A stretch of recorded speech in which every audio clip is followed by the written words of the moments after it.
यार चैतू भैया हमारे साथ बहुत बुरा होगा भैया। हमका बचा ले मेरे भाई।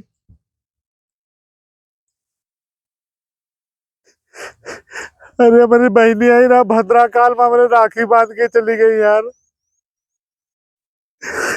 हाँ उनसे बोल चाल नहीं रहा।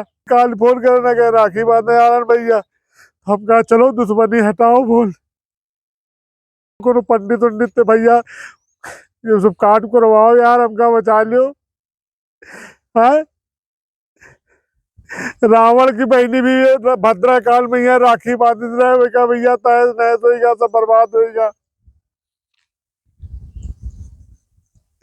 हमारा काम है भैया हमको कुछ समझ नहीं आ रहा चाहिए तो भैया कुछ उपाय करो।